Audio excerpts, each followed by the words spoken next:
Oh,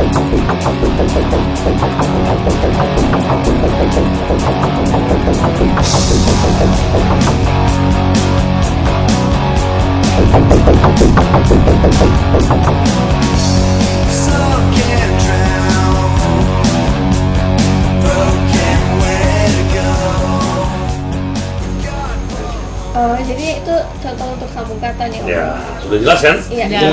Caranya cabut, boleh berdua, mainnya, boleh sendirian ya. Tetapi kalau kita sendiri ya, kalau sudah cukup lama dipakai latihan ya diganti lagi dong. Maksudnya itu aja, kita tidak bekal lagi kan ya. Gitu, ya. Terus ada lagi Kak Om? Ya, jadi tadi sudah ke yang ke berapa tadi? Sambung kata itu yang ke-8. Nah, ada lagi selidik kata.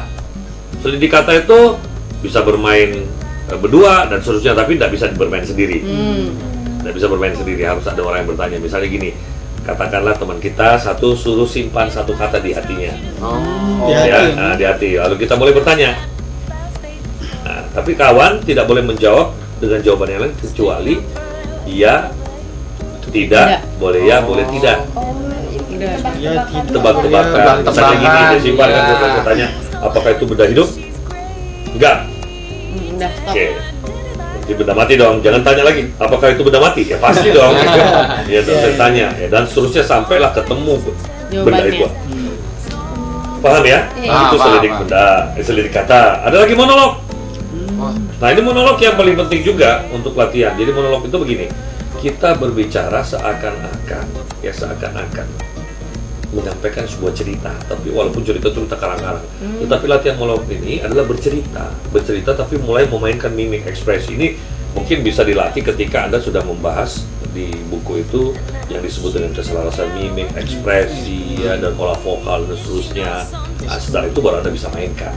Ya, Anda menceritakan, tetapi ketika Anda bercerita itu Anda harus betul-betul mengekspresikan cerita, tetapi Anda wajib untuk memunculkan 3 tokoh dalam cerita itu, dan 3 tokoh ini Anda harus perankan. Misalnya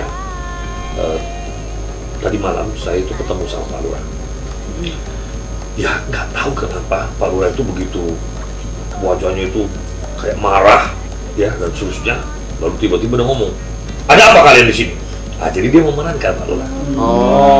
Lalu ketika itu kita ketakutan, lalu ada perempuan dari kejauhan kita lihat, ternyata istrinya ngomong, sudahlah Mas, pulanglah, ngapain harus marah-marah.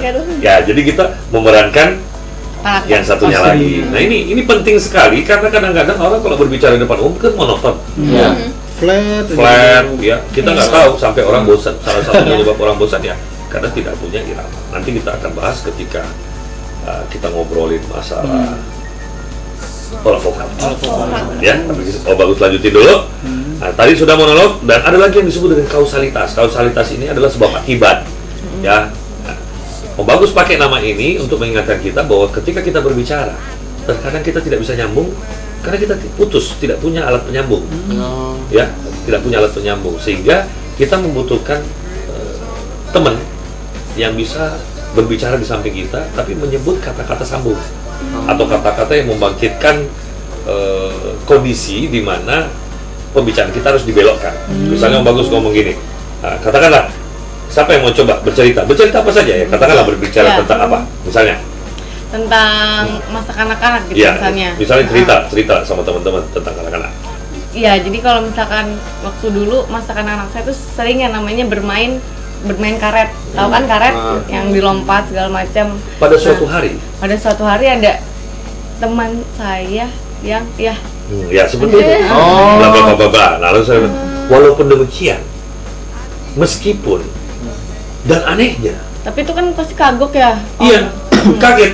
Tapi kalau kita sudah terbiasa seperti itu, kalau ada yang sebut begini nah itu sudah muncul karena kadang-kadang ketika manusia berbicara di depan umum, dia kadang-kadang pada waktu-waktu tertentu itu ngomong itu dalam kondisi bawah sadar. Dia kaget sendiri, loh, kok aku ngomong gini. Kalau dia sudah kadang ngomong, seorang pembicara profesional tidak boleh lari dari omongan itu. Dia harus selamatkan dulu, baru dia tarik kembali. Itu yang disebut dengan latihan kausalitas. Seperti biasa, supaya lebih lengkap, Om Bagus sudah siapkan contohnya. Ada Om. Kita nonton lagi. Kita nonton lagi nih, asik nih.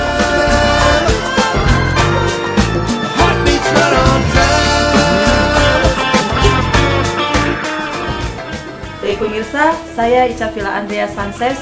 Di sini saya akan menemani Anda untuk berlatih apresiasi kausalitas. Di sini sudah ada rekan Helen yang akan mempraktekkan apresiasi kausalitas itu. Bagaimana rekan Helen? Apakah sudah siap? Sudah siap. Oke, bisa dimulai dari sekarang. Baiklah pemirsa, saya akan menceritakan kegiatan saya pagi tadi. Tadi pagi, tepatnya pukul 8, saya berencana untuk mengerjakan skripsi di kampus tercinta saya, tepatnya di perpustakaan utama. Nah, tadi pagi sekali jam 8 tepat saya berangkat dengan menggunakan motor kesayangan saya. Walaupun saya belum sarapan, tapi saya tetap semangat untuk mengerjakan dan menyelesaikan skripsi saya yang masih sangat amat jauh. Dengan demikian saya terus melanjutkan perjalanan saya ke kampus dan saya mencari parkiran. Ternyata tidak ada parkiran di depan perpustakaan utama.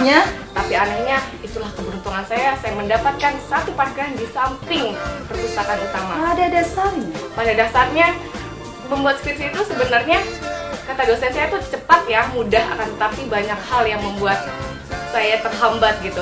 Akan tetapi saya terus dengan semangat ingin menyelesaikan skripsi saya yang memang masih tertunda itu. Tiba-tiba dosen saya datang dan memarahi saya. Kenapa kamu baru datang sekarang? Kenapa nggak dari kemarin-kemarin? Aduh, rasanya saya tuh bener-bener nggak enak gitu ya. Oke, rekan Helen sudah lulus dan sudah berhasil. Itulah pemirsa praktek apresiasi kausalitas yang bisa pemirsa di rumah bisa lakukan setiap hari ataupun bisa praktekkan dan bisa berlatih setiap hari. Dan saya Ica Villa Andreas beserta rekan saya Helen mengucapkan selamat berlatih dan sampai jumpa. Bye. Itu dia latihan ya. Pantesan dia ngerti om ya. Makanya dia lancar. Pantesan tadi langsung tahu ya. Iya. Kan belajar berkali-kali dulu. Itu namanya pura-pura tidak tahu. Tadi apa tadi? Kausalitas tadi. Kausalitas. Nah, begitu cara berlatih. Jadi kita bisa panggil seseorang itu harus berucap kepada. Jadi walaupun dia motong di mana kita harus banting ya. Selamatkan. Kita lagi ngomong selamatkan. Lalu bedanya dengan sambung kata tadi om yang sambung kata kan, kalau sambung kata itu kan kata yang muncul, kata-kata yang bebas. Kalau kausalitas ini menyebutkan kata-kata sambung. Kata-kata sambung. Ya, atau bagaimana tadi kan apa gitu kan. Misalnya tiba-tiba dia lagi ngomong lalu kita ngomong uniknya. Uniknya. Ada harus masuk uniknya. Gitu loh. Itu langsung ya? Langsung nggak boleh di kayak kalau sambung kata kan kita muter dulu cari biar bisa dimasukin gitu kan. Tapi kalau kausalitas itu waktu juga harus ada kata dan langsung masuk gitu ya. Itu kausalitas. Iya. Semua jadi kayak main game juga nih om. Betul. Jadi memang sengaja Om Bagus buat pola latihan ini agar manusia itu tidak jenuh dalam latihan berbicara. Kan berbicara itu sendiri tidak ada yang susah sebenarnya. Tapi yang ekstrimnya kalau saya katakan 20 orang yang dikumpul mungkin berada di angka 17 yang tidak mampu berbicara depannya. Banyak ya. Ya, itu sangat fenomenal karena di Indonesia kita juga tidak pernah diajarkan untuk cara berbicara yang benar. Akhirnya kita memang ada jam terbang berbicara, tapi tidak diajarkan bagaimana yang tepat. Ya, betul. Kesalahan kita, nervous itu ada akibat tidak pahamnya seseorang apakah yang dilakukan ini sudah benar atau tidak. Jadi begitu dia berbicara, satu aja orang berbisik, dia sudah kena serangan. Ganggu langsung. Konsentrasi. Udah buyar itu. Udah buyar ke sana kemari, blank dan seterusnya sampai ada yang pingsan. Sering. Pengalaman. Ya.